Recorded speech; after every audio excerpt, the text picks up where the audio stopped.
a dramatic scene last night, a coalition of the nation's damaged women staged a drunken, tear-soaked march on the Capitol just after 2 a.m. The Onion News Network's chief Washington correspondent Jane Carmichael has more. Jane. Thank you, Brooke. The damaged women began their protest yesterday afternoon, marching on the National Mall at about 4 p.m., and then marching away furious, saying they were done with Congress once and for all. But then they came back again late last night, insisting that someone in Washington listen to them for once.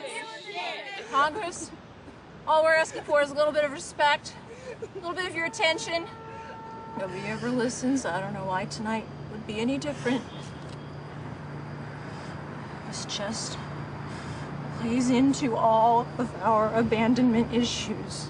The late-night protests started with tearful apologies, but quickly moved to anger as marchers demanded that Congress pass a bill making it illegal to say you love someone and then up and leave as soon as there's one little problem. Why are you ignoring us? Stop ignoring us! Why don't you hear me when I talk to you? Wipe the smirk off of your face. No, come back! Come back, because we think that we want you to care about us! I don't need to pay a therapist to tell me I'm unhappy!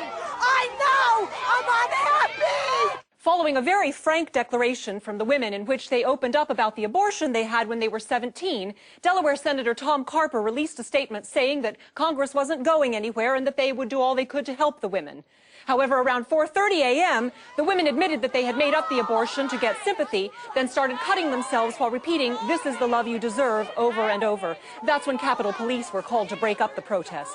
I told them that they all had to vacate the area, and then they started yelling, "You're just like my dad because you're trying to control everything." And then one of them said, "I know you want to hit me, I can see it. Just go ahead and do it. Just hit me in the face." And then she started crying. This morning, the Damaged Women's Coalition released a statement denying that they had ever marched on Washington, claiming Congress was, quote, always trying to twist things around to make us look crazy. Brooke? Thanks, Jane. That story brings back a lot of memories. I won my first Pulitzer for my coverage of the historic Spa Day Summit between the damaged women and the nation's concerned sisters back in 1999.